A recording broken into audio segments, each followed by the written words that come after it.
Journée de sensibilisation au CHU. Dans le cadre de la journée mondiale sans tabac, l'hôpital nîmois a proposé à ses patients, visiteurs ou personnels, des rendez-vous rapides avec des médecins du service d'addictologie. Au programme, test de dépendance nicotinique avec mesure de l'oxyde de carbone et délivrance d'une ordonnance.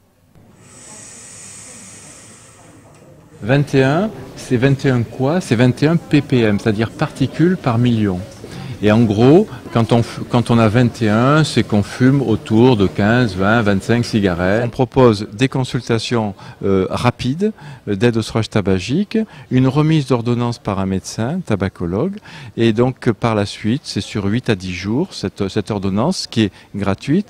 En plus, vous savez, les patchs maintenant sont remboursés 50 € par la Sécurité sociale et plus, en général, 50 ou 100 € par les mutuelles. Donc la prise en charge est quasiment gratuite pour certains. Et donc on propose nous par la suite un suivi par le médecin traitant ou par l'équipe d'addictologie selon les souhaits du patient.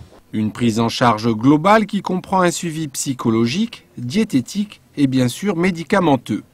On a avec ces traitements plus de 50% d'arrêt en cours de traitement et à 1 an on a 25 à 30% d'arrêt définitif. C'est assez quand même intéressant. Donc ces traitements sont efficaces. Ils sont de 3 types.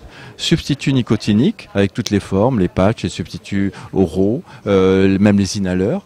On a le Champix, qui est un excellent traitement d'une efficacité tout à fait intéressante, qui permet donc un arrêt sur une dizaine de jours, alors que le substitut c'est plutôt un arrêt immédiat.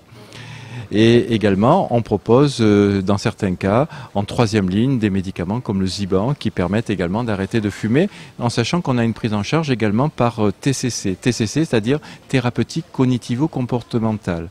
On essaye de modifier le comportement du patient par rapport à sa cigarette. Selon l'Organisation mondiale de la santé, d'ici 2020, le tabac sera la principale cause de décès et d'incapacité, avec plus de 10 millions de victimes par an. Le tabac, c'est la première cause de mortalité en France et dans le monde, évitable, puisqu'on arrive à 66 000 décès par an en France. Vous voyez, c'est énorme. Cette progression de la maladie augmente, puisqu'on prévoit en 2030 un doublement de ces décès. Donc vous voyez, c'est une préoccupation majeure de santé publique en France.